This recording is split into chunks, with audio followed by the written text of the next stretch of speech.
Hi friends, welcome to cook with Vibha club. Friends, ನಾನು ಸೂಜಿ ರವೆಯಿಂದ ಪಡ್ಡು ಮತ್ತು ದೋಸೆ ಹೇಗೆ ಮಾಡೋದು ಅಂತ ತೋರಿಸ್ಕೊಡ್ತೀನಿ. ಫ್ರೆಂಡ್ಸ್, ಸೂಜಿ ರವೆಯಿಂದ ಉಪ್ಪಿಟ್ಟು ಮಾಡಿ ನಿಮ್ಗೆ ಏನಾದರೂ ಬೋರ್ ಆಗಿದ್ದರೆ ಇದು ಹೊಸ ಥರ ಮಾಡಿ ನೋಡಿ. ತುಂಬ ಚೆನ್ನಾಗಿ ಬರುತ್ತೆ, ತುಂಬ ಈಸಿಯಾಗಿದೆ, ರುಚಿ ಕೊಡುತ್ತೆ, ಮಕ್ಕಳಿಗೆ ಎಲ್ಲರಿಗೂ ತುಂಬ ಇಷ್ಟ ಆಗುತ್ತೆ. ನೋಡಿ ಫ್ರೆಂಡ್ಸ್, ಒಂದು ಸಲ ಟ್ರೈ ಮಾಡಿ. ಹೇಗೆ ಮಾಡೋದು ಅಂತ ನಾನು ಹೇಳ್ಕೊಡ್ತೀನಿ. ಬನ್ನಿ ಫ್ರೆಂಡ್ಸ್, ನೋಡ್ಕೊಂಡು ಬರೋಣ.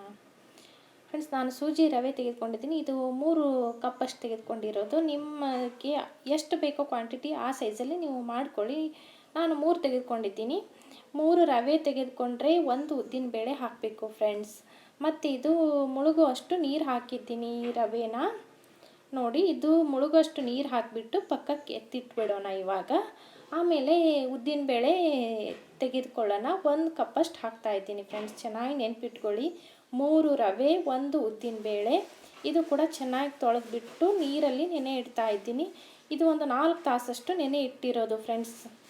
ಆಮೇಲೆ ಇದು ಚೆನ್ನಾಗಿ ನೆನೆದ ಮೇಲೆ ರುಬ್ಕೊಂಡು ಬರೋಣ. ಇದು ಹೇಗಂದರೆ ನುಣ್ಣಗೆ ರುಬ್ಬಬೇಕು ಇದು ಫ್ರೆಂಡ್ಸ್. ಒಂದು ಸ್ವಲ್ಪನೇ ಅವಲಕ್ಕಿ ಹಾಕ್ತಾಯಿದ್ದೀನಿ ಫ್ರೆಂಡ್ಸ್. ಅದು ತೊಳೆದ್ಬಿಟ್ಟು ಅವಲಕ್ಕಿ ಅಥವಾ ಅಳ್ಳು ಕೂಡ ಹಾಕ್ಬೋದು. ನಿಮ್ಗೆ ಯಾವ್ದು ಇರುತ್ತೋ ಮನೇಲಿ ಅದನ್ನು ಹಾಕಿ ಚೆನ್ನಾಗಿ ನೋಡಿ. ಇದು ರುಬ್ಬಾಗಿದೆ, ನುಣ್ಣಗಾಗಿದೆ. ಈ ಥರ ಆದರೆ ಸಾಕು ಫ್ರೆಂಡ್ಸ್. ನಾವು ಈ ನೆನೆ ಇಟ್ಟಿದ್ದೀವಲ್ಲ ರವೆನ, ಆ ರವೆಯಲ್ಲಿ ಇದನ್ನು ಮಿಕ್ಸಿ ಮಾಡಿರೋವಂಥ ಉದ್ದಿನಬೇಳೆ ಹಿಟ್ಟನ್ನು ಹಾಕ್ಕೊಳ್ಳೋಣ. ಇದಕ್ಕೆ ನೀರು ದೋಸೆ ಹಿಟ್ಟು ಅಥವಾ ಪಡ್ಡಿನ ಹಿಟ್ಟು ನಿಮ್ಗೆ ಗೊತ್ತಿರುತ್ತಲ್ಲ, ಆ ಹದಕ್ಕೆ ಕಲಿಸ್ಕೊಳ್ಳಿ. ಅದು ನೋಡಿಕೊಂಡು, ಇಲ್ಲಾಂದರೆ ನಾನು ಇವಾಗ ತೋರಿಸ್ತೀನಲ್ಲ ಆ ಹದಕ್ಕೆ ಬರೋ ಥರ ನೀವು ಮಾಡ್ಕೊಳ್ಳಿ ಫ್ರೆಂಡ್ಸ್. ತುಂಬ ಚೆನ್ನಾಗಿರುತ್ತೆ ಇದು. ತುಂಬ ಬೇಗನೆ ಕೂಡ ಮಾಡ್ಕೋಬೋದು ಫ್ರೆಂಡ್ಸ್. ಇದೆಲ್ಲ ಮಾಡಿ ಆದಮೇಲೆ ನಾವು ಒಂದು 4 ಅವರ್ಸ್ ನೆನೆ ಇಡಬೇಕು ಫ್ರೆಂಡ್ಸ್. ಇದಕ್ಕೆ ಮತ್ತೆ ಇಮಿಡಿಯೇಟ್ ಮಾಡೋಕ್ಕೆ ಹೋದರೆ ಚೆನ್ನಾಗಿ ಬರೋಲ್ಲ. ಆಮೇಲೆ ಇದು ಫ್ರೆಂಡ್ಸ್, ನಾನು ಸೋಡಾ ಹಾಕಿಲ್ಲ ಇದಕ್ಕೆ, ಹಾಗೆ ಮಾಡ್ತಾ ಇರೋದು. ಹಾಕ್ತಾಯಿಲ್ಲ, ಉಪ್ಪು ಹಾಕ್ತಾಯಿದ್ದೀನಿ ಫ್ರೆಂಡ್ಸ್, ರುಚಿಗೆ ತಕ್ಕಷ್ಟು. ನಿಮ್ಗೆ ಇದರಲ್ಲಿ ಬೇಕಿದ್ದರೆ ಮಸಾಲ ಕೂಡ ವೆಜಿಟೇಬಲ್ ಎಲ್ಲ ಹಾಕ್ಕೊಂಡು ಮಾಡ್ಕೋಬೋದು ಫ್ರೆಂಡ್ಸ್. ನಾನು ಹಾಕಿಲ್ಲ. ಇವಾಗ ಇದು ಬೆಳಗ್ಗೆ ಮಾಡ್ತಾಯಿದ್ದೀನಿ ಫ್ರೆಂಡ್ಸ್. ನಾನು ಓವರ್ ನೈಟ್ ಮಾಡಿಟ್ಟಿರೋದು. ಮೀಡಿಯಮ್ ಫ್ಲೇಮಲ್ಲಿ ಒಂದು ಪಡ್ಡಿನ ಮನೆ ಇಟ್ಟಿದ್ದೀನಿ.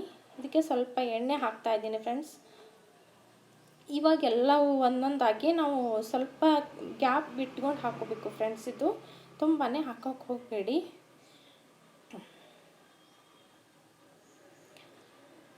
ಮೀಡಿಯಮ್ ಫ್ಲೇಮಲ್ಲೇ ಇಡಿ ಫ್ರೆಂಡ್ಸ್, ಹೈ ಫ್ಲೇಮ್ ಇಡಬೇಡಿ, ಹೊತ್ತೋಗುತ್ತೆ. ಇವಾಗ ಇದಕ್ಕೆ ಮುಚ್ಕೊಳ್ಳೋಣ ಫ್ರೆಂಡ್ಸ್. ಏನಾದರೂ ನಿಮ್ಮ ಮನೇಲಿ ಏನಿರುತ್ತೋ ಆ ಥರ ಕ್ಯಾಪನ್ನು ಹಾಕಿ ಮುಚ್ಚಿ. ನೋಡಿ ಫ್ರೆಂಡ್ಸ್, ಇದಾಗಿದೆ, ಚೆನ್ನಾಗಿ ಬಂದಿದೆ ನೋಡಿ ಕಲರು. ಇದು ಮೇಲ್ಗಡೆ ಇರೋದೆಲ್ಲ ನೀರಿನ ಅಂಶ ಕಡಿಮೆ ಆಗುತ್ತಲ್ಲ, ಅವಾಗ ತಿರುವಿ ಹಾಕಬೇಕು ಫ್ರೆಂಡ್ಸ್. ಹಿಟ್ಟಿರುವಾಗ ಹಾಕೋಕ್ಕೆ ಹೋಗ್ಬಿಡಿ, ಚೆನ್ನಾಗಿ ತಿರುವಿ ಹಾಕೋಕ್ಕೆ ಬರೋಲ್ಲ. ನೋಡ್ಕೊಂಡು ಹಾಕ್ಕೊಳ್ಳಿ ಫ್ರೆಂಡ್ಸ್. ನೋಡಿ ಕಲರ್ ಎಷ್ಟು ಚೆನ್ನಾಗಿ ಬಂದಿದೆ. ತುಂಬ ಸಾಫ್ಟಾಗಿ ಬರುತ್ತೆ ಫ್ರೆಂಡ್ಸ್, ತಿನ್ನೋದಕ್ಕೆ ಚೆನ್ನಾಗಿರುತ್ತೆ. ಮಕ್ಕಳಿಗೆ ಇದೆಲ್ಲ ತುಂಬ ಚೆನ್ನಾಗಿರುತ್ತೆ. ನೋಡಿ ಫ್ರೆಂಡ್ಸ್, ಇದಾಗಿದೆ. ಮೇಲೆ ಒಂದು ಸ್ವಲ್ಪ ಎಣ್ಣೆ ಹಾಕ್ತಾಯಿದ್ದೀನಿ. ಇದು ನಿಮಗೆ ಬೇಕಿದ್ದರೆ ಹಾಕ್ಬೋದು, ಬೇಡ ಅಂದರೆ ನೀವು ಸ್ಕಿಪ್ ಮಾಡಿ. ನಾನು ಚೆನ್ನಾಗಿ ಬರುತ್ತೆ, ಟೇಸ್ಟ್ ಕೊಡುತ್ತೆ ಅಂತ ನಾನು ಸ್ವಲ್ಪ ಎಣ್ಣೆ ಹಾಕ್ತಾಯಿದ್ದೀನಿ. ಕೆಳಗಡೆ ಇರೋದೆಲ್ಲ ಚೆನ್ನಾಗಿ ಬೆಂದ್ಕೊಳ್ಳಿ ಅಂತ ನಾನು ಹಾಕ್ತಾ ಇರೋದು. ನೋಡಿ, ಇದಾಗಿದೆ, ತೆಗೆದುಬಿಡೋಣ.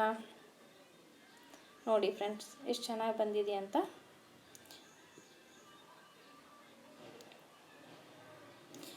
ನಮ್ಮ ವಿಡಿಯೋನ ಇಷ್ಟವಾಗಿದ್ದರೆ ಫ್ರೆಂಡ್ಸ್, ನೀವು ನಮ್ಮ ಚಾನಲ್ಗೆ ಸಪೋರ್ಟ್ ಮಾಡಿ, ಒಂದು ಲೈಕ್ ಕೊಡಿ ಫ್ರೆಂಡ್ಸ್.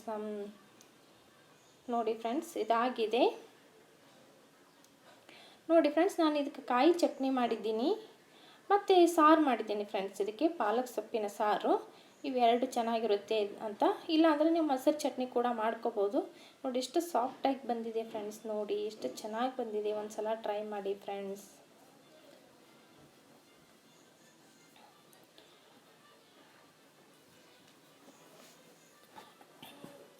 ಇವಾಗ ದೋಸೆ ಹಾಕ್ಕೊಳ್ಳೋಣ ಫ್ರೆಂಡ್ಸ್. ಇದು ಕೂಡ ಮೀಡಿಯಮ್ ಫ್ಲೇಮಲ್ಲೇ ಇಟ್ಟಿರೋದು. ನಾನು ಇದಕ್ಕೆ ಒಂದು ಟಿಶ್ಯೂ ಪೇಪರ್ಲಿಂದ ಕ್ಲೀನ್ ಮಾಡ್ತಾಯಿದ್ದೀನಿ. ದೋಸೆ ಅಂಟ್ಕೋಬಾರ್ದು, ಚೆನ್ನಾಗಿ ಬರಬೇಕು ಅಂತ. ಇದು ಟಿಶ್ಯೂ ಪೇಪರ್ ಇಲ್ಲ ಅಂದರೆ ನೀವು ಈರುಳ್ಳಿ ತೊಗೊಂಡು ಉಜ್ಬೋದು. ಯಾವುದಿರುತ್ತೋ ಅದನ್ನು ಯೂಸ್ ಮಾಡ್ಕೊಳ್ಳಿ. ಇವಾಗ ನಿಮ್ಗೆ ಯಾವ ಸೈಜಲ್ಲಿ ಬೇಕೋ ಆ ಸೈಜಲ್ಲಿ ದೋಸೆ ಹಾಕ್ಕೊಳ್ಳಿ ಫ್ರೆಂಡ್ಸ್. ಇದಕ್ಕೆ ಸೈಡಿಗೆ ಸ್ವಲ್ಪ ನಾನು ಆಯಿಲ್ ಹಾಕ್ತಾಯಿದ್ದೀನಿ, ಇಲ್ಲಾಂದರೆ ತುಪ್ಪ ಕೂಡ ಯೂಸ್ ಮಾಡ್ಬೋದು. ನಿಮ್ಗೆ ಯಾವ್ದು ಇಷ್ಟ ಆಗುತ್ತೋ ಅದನ್ನು ಹಾಕಿ ಫ್ರೆಂಡ್ಸ್. ಮತ್ತು ಇದಕ್ಕೆ ನಾನು ಕೊಬ್ಬರಿ ಚಟ್ನಿ ಹಾಕ್ತಾಯಿದ್ದೀನಿ ಮೇಲ್ಗಡೆ. ಈ ವಿಡಿಯೋನ ನಾನು ಬಿಟ್ಟಿದ್ದೀನಿ ಫ್ರೆಂಡ್ಸ್ ಮುಂಚೆನೇ, ಕೊಬ್ಬರಿ ಚಟ್ನಿ ಹೇಗೆ ಮಾಡೋದು ಅಂತ. ಆಮೇಲೆ ಕೊತ್ತಂಬರಿ ಸೊಪ್ಪು ಹಾಕ್ತಾಯಿದ್ದೀನಿ ಫ್ರೆಂಡ್ಸ್. ನಿಮಗೆ ಈ ವಿಡಿಯೋನ ಇಷ್ಟವಾಗಿದ್ದರೆ ಒಂದು ಲೈಕ್ ಕೊಡಿ ಫ್ರೆಂಡ್ಸ್. ನಮ್ಮ ಚಾನಲ್ಗೆ ಸಪೋರ್ಟ್ ಮಾಡಿ, ಸಬ್ಸ್ಕ್ರೈಬ್ ಮಾಡ್ಕೊಳ್ಳಿ ಫ್ರೆಂಡ್ಸ್. ಮತ್ತೆ ಮುಂದಿನ ವಿಡಿಯೋದಲ್ಲಿ ಸಿಗೋಣ. Bye friends.